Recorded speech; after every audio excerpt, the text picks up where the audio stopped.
Hello beautiful, welcome back to my channel. My name is Tracy.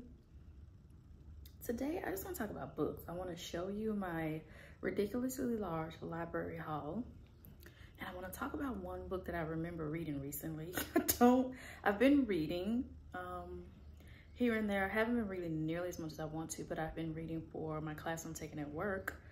So that's been kind of taking up most of my time because that's like, do this exercise, you know, we have homework in that book, so that's been taking a little bit more of my time. But yeah, I just want to talk about books today. I love books. I have way too many library books checked out. The Nashville Public Library will allow you to check out up to 100 items at a time. I don't have 100. I don't have 100, but I do have quite a few things. So here's the thing with me. I don't like to own a lot of books. So I do have some in my home that I own. I'm even trying to get that pile down to about 10. I don't like to have a lot of books in my home, and I love to support the public library. So that's where I get most of my books from. Every now and again, you'll see me go to a bookstore, but I don't like to spend more than like $3.50 for a book. I know. As much as I love to read, this is just how I feel about it. So I made myself a cup of tea, and I just want to talk about books. I'm hoping that you don't hear the ding of my email. I'm on my lunch break, and I just don't feel like eating, but I do feel like just sitting here and talking to you about books. I made a cup of stress reliever tea because I need it. I need it. Okay, before we talk about the books that I have here, I want to tell you about a book that I recently listened to. By recently, I mean maybe a couple of months. Darling Rose Gold. And I apologize for not knowing the name of the author at this moment, but I will put the name of the author. I will put the cover of the book here on the screen. This is one of those books that you find yourself really talking to people about, because it's one of those things where you kind of imagined, but you never really took yourself there. This book is about Rose Gold and her mother. Do you guys remember the case of Gypsy Rose Blanchard? A case here in America where a mom had made her daughter sick for years, and she had all this sympathy from the community. She even got one of those Habitat for Humanity houses, if I'm not mistaken. That's the organization that built a house for them. People are always donating to them, and the daughter wasn't actually sick. The daughter was, I think she was portraying her to be like 12, when she was actually like 18 or 19. Like, she was in a wheelchair, she had missing teeth, her hair was falling out, she was really emaciated and just so small and skinny. Okay, so that's a true story. You can look it up. I think her name is Gypsy Rose Blanchard, and I don't remember the mom name in this true case, right? So you guys can Google that if you haven't heard of it. I don't know how you ain't heard of it, okay? Well, Darling Rose Gold is a novel, so it's a work of fiction. And it takes the real life case and twisted it. So what if Gypsy Rose had not killed her mom, right? So what if the mom, whatever, let's just call her Miss Blanchard in real life, that case. What if she just went to jail? Okay, so that's what Darling Rose Gold is about. It's about a mom making her daughter sick for years, and instead of the daughter killing the mom goes to jail, okay? So we're back on the fictional story right now. We're back to Rose Gold. So this is a dual timeline and a dual POV. So you have the POV of Gypsy Rose and you have the POV of the mom. So Gypsy Rose is you have Rose Gold. You have Rose Gold point of view and the mom's point of view. So Rose Gold has to kind of go through her life, learning about life, because her mother didn't raise her that way. She raised her to be weak and manipulative and all this kind of stuff, because she was getting so much sympathy from the community. And the mom was just obviously not well mentally. So Rose Gold is out in the community trying to make a way for herself, and she gets a job, she meets a man, she buys a house, she has a child, and it's time for the mom to get out of prison. So they reconciled during the course of the time mom was in prison. And then Rose Gold decides, okay, well, when mom gets out of prison, I'm going to let her come stay with me and my son because the father of the baby is just not with her, right?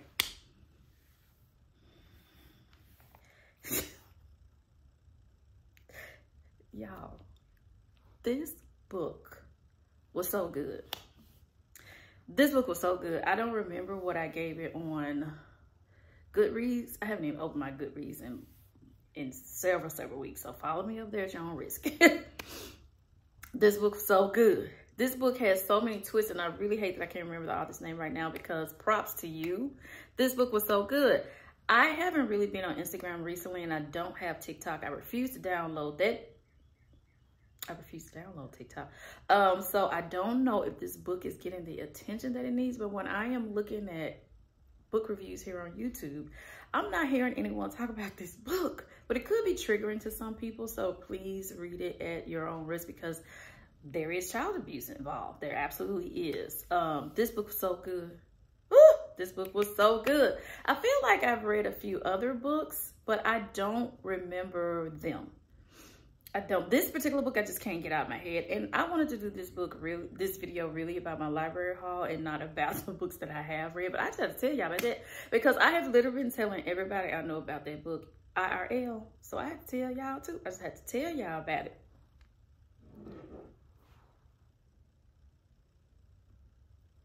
So you can see my pile of library books here. I'm going in order by size, and I'm just so happened to start with the one that I've actually started reading already. This is The Build Up by Tati Richardson. From my understanding, Tati Richardson runs a podcast. Yeah, there's a little sticker, so I can't read all of it, but Romance in Color podcast co-host Tati Richards. So this is her debut novel, The Build Up.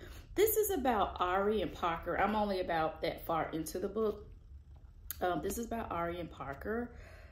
They work at an architect firm. It's the only Black-owned architect firm in Atlanta, and they are working on a major project. Ari has a really rough morning the very first day of her working at this new firm. She obviously has had some problems at her last firm, is the reason she's at this new firm. So I haven't got far in this book. I'm only on page 71, and honestly, a lot has happened. I am very much enjoying this. I'm really upset that I'm so busy at work right now because when I get home, I just eat, do my absolute chores, and pass out. And that's bugging me. But this afternoon when I get off work, after work, I'm going to take some time. I'm going to take a couple of hours to read this because I'm really enjoying it. This is very predictable. Nothing earth-shattering has happened as far as if you've read a romance novel before, you've read this. This is just a, how would I describe this? This is probably going to be a friends to lover trope. They both are actually attracted to each other right away. Ari's first day, she's on the metro because I think it's the metro or MART or whatever in Atlanta because her car broke down and she spilled something on her coffee. Her stockings get a run and she breaks her heel. So she shows up to the job and the receptionist, who reminds me of me, it's like, oh girl, you okay? So she helps her out, and she doesn't know that he was on the train that morning too. She doesn't as of yet, but he was, and he thought she was gorgeous the moment he saw her. So the villain in this book is upsetting me, which means to me that this book is already probably going to get a 3-star read, because when the villain comes on, I literally just go, like, that's a good book. When a fictional character annoys the crap out of you, that's a really good book. So The Build Up by Tati Richardson, with only reading page to 71, I'm probably gonna give it 3 stars already. We're already there. So the next 2 books I want to show you, I actually was introduced to these 2 from the course that I'm taking at work. I'm so sad. It's about to be over, but anyway, The first one here is Man's Search for Meaning by Viktor Frankl. I feel like I've read this book, but I haven't, because when I saw the cover and saw how small it was, I was like, there's no way I've read this book. But this was talked about in the course I'm taking at work. Excuse me. Psychiatrist Viktor Frankl's memoir has riveted generations of readers with its description of life in Nazi death camps and its lessons for spiritual survival. Based on his own experience and the stories of his patients, Frankl argues that we cannot avoid suffering, but we can choose how to cope with it, find meaning in it, and move forward.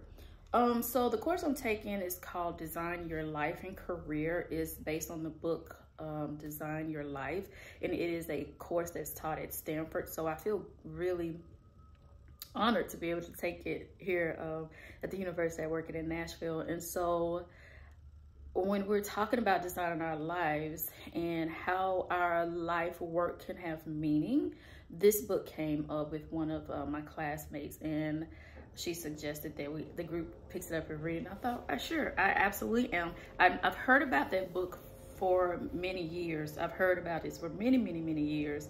So this says more than 12 million copies in print worldwide. So I just have never read it. And so I'm going to read it. And it looks like a small read. My goal is to read this on Saturday. Our phone will be on airplane mode. That's the goal.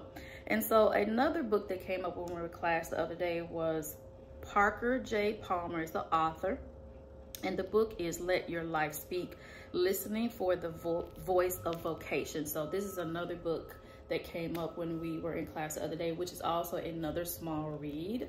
And so I want to take some time to read this on Sunday. So I'm hoping to get 2 books read this weekend. So this one is With Wisdom, Compassion, and Gentle Humor, Parker J. Palmer invites us to listen to the inner teacher and follow its leadings toward a sense of meaning of purpose, telling stories from his own life and the lives of others who have made a difference. He shares insight gained from darkness and depression, as well as fulfillment and joy, illuminating a pathway toward vocation for all who seek the true calling of their lives. So that is something else that came up again. Hopefully that will be a good book.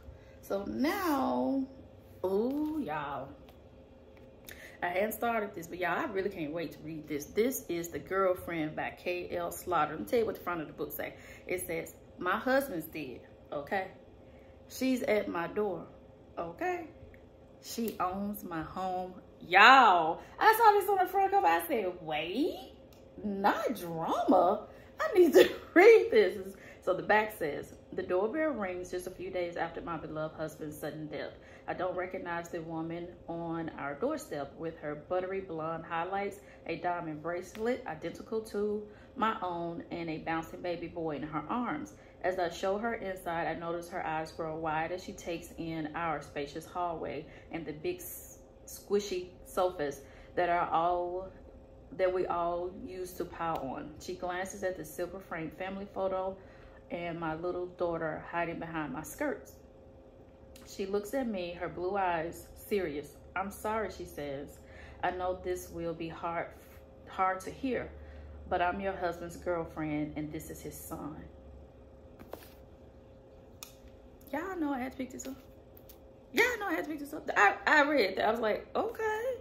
I read that on the front and I flipped it to the back when I was at the library. I said, okay, not drama. I had picked it up. I hope it's good. Please don't disappoint me, The Girlfriend. Okay, so the next thing we picked up was Anna E. Collins, and it's Love at First Spite. She wanted payback, instead she found love at first sight. Spite is the title of the book. It says, falling in love is the ultimate payback. They say living well is the best revenge, but sometimes spreading the misery seems a whole lot more satisfying. That's interior designer Danny Porter's justification for buying the vacant lot next to her ex-fiance's house, the house they were supposed to live in together before he cheated on her with their realtor. Y'all, I ain't even read the back of this. I just picked it up because I thought, spiteful. I may be able to take some lessons and use them at work. So that's why I picked it up. Danny plans to build a vacation rental that will A, mess with his view and peace of mind, prove that Danny is not someone to be stepped on. Welcome to the Project Spite House. That just seemed fun. I feel like I should actually read these in the order that I have them stacked in. I feel like this will be a good palate cleanser after I read The Girlfriend. So I think that's exactly what I'm gonna do. I'm gonna read it, and I want to start The Girlfriend on Monday of next week. And I want to finish the build up by Friday. Okay, this is the plan. Today is Wednesday. I want to fill up the build up by Friday. Read the other two books I just showed you the weekend, the ones that should give me more meaning in life. Read those two over the weekend, and then starting on Monday, read The Girlfriend. And hopefully it doesn't take me too long. And then after that, I'll go with Love at First Sight. So I will keep you guys posted throughout the month on how my reading is going as we do these vlogs. So I have another one that seems pretty similar. It says, How to Love Your Neighbor. Have y'all ever seen the movie How to Murder Your Wife? It's a comedy. I don't know if it's here on YouTube, but I'll try to find the synopsis of it and stick it in the description box below. That's one of my favorite movies in the world. When I saw this book, it kind of reminded me that it could be like How to Murder Your Wife. But let's see, because I did not read the back of this one as well. I just saw the front. Interior Design School, check. Cute house, check. Grumpy neighbor, check, I'm assuming. Grumpy sexy neighbor. And then there's a sticker, so I can't see what it all says. But it says something, your plans, check, unfortunately. Grace Travis definitely has it all figured out. Okay, not really, but in between finishing school and working 9 million odd jobs, she'll get her degree and her dream job. Most important, she'll have a place to belong. When an opportunity arises to fix up and live in a little house on the beach as her final design project, Grace is all in until her biggest roadblock moves in next door. Noah Jansen knows how to make a deal. As a real estate developer, he knows he's found something special, something he can even call home, provided he can expand by taking over the house next door, the house with the combative, beautiful woman living in it. That's just gonna be fun. That's just gonna be real fun. Okay.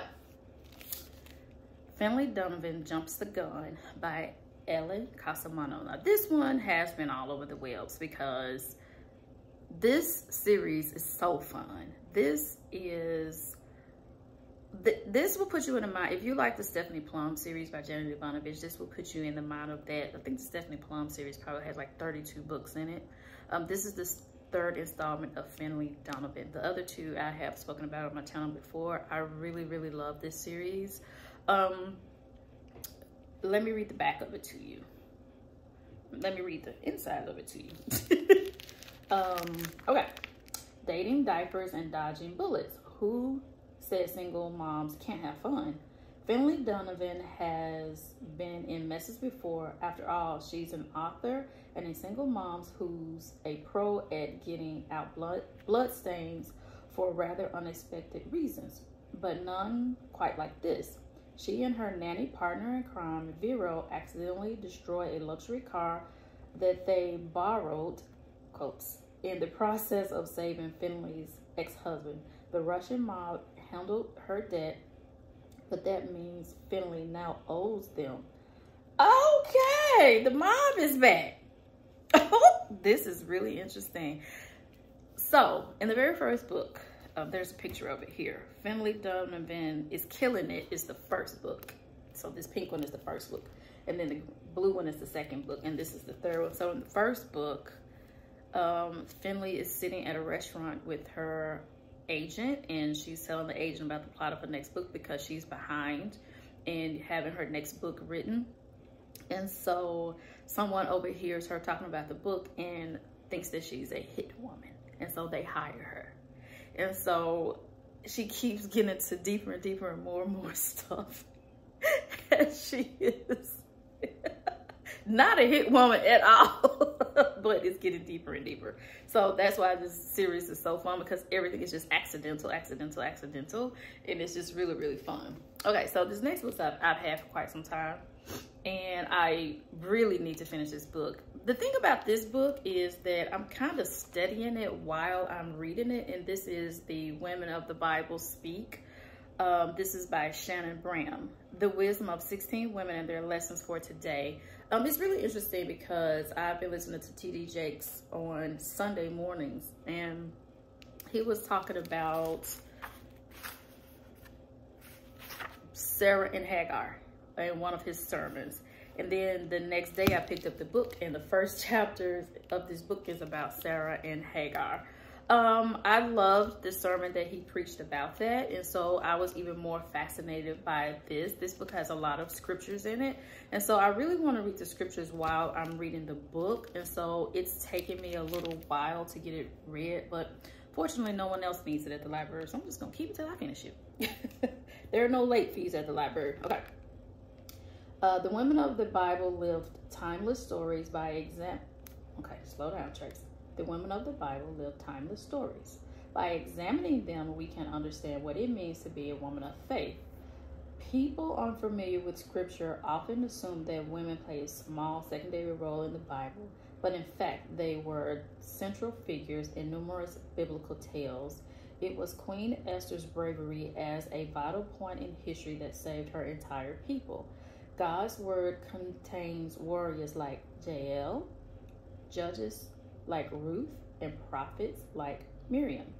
The first person to witness Jesus' resurrection was Mary Magdalene, who promptly became the first Christian evangelist, eager to share the news that would change the world forever.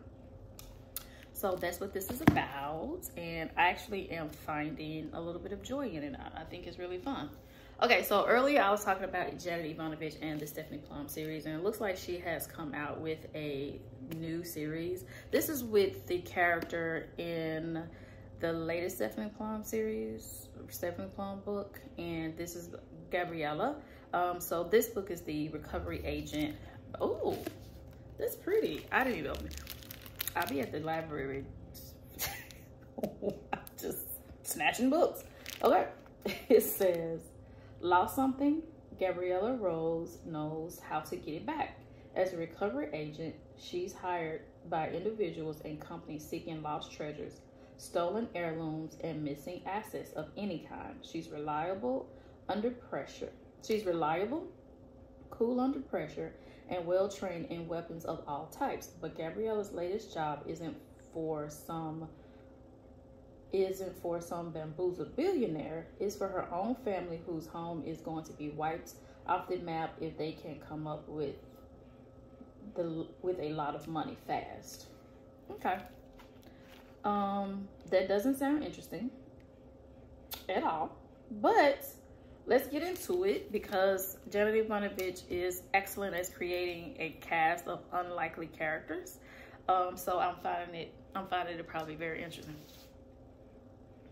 Okay, y'all, this last book, I didn't even know this was a thing, y'all. Okay, so I am not a lover of James Patterson, but I do like him with other authors. One of my favorite books is The President is Missing. That book was so good. Now, The President's Daughter I haven't read yet, but I really, really want to. That's on my TBR as well. But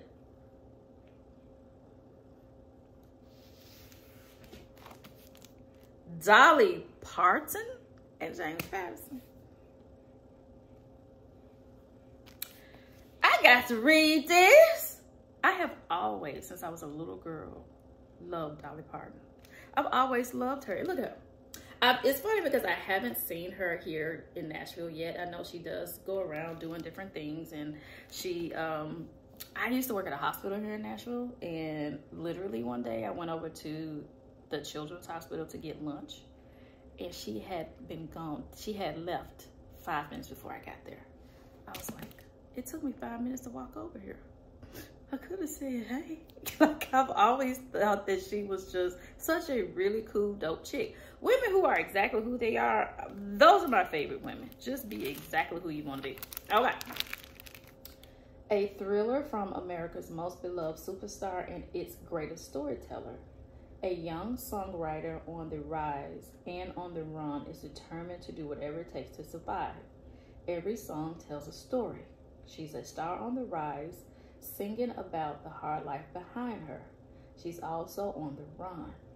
Find a future, lose a past. Nashville is where she's come to claim her destiny. It's also where the darkness she's fled might find her and destroy her. Run, Rose, Run is a novel glittering the danger and desire.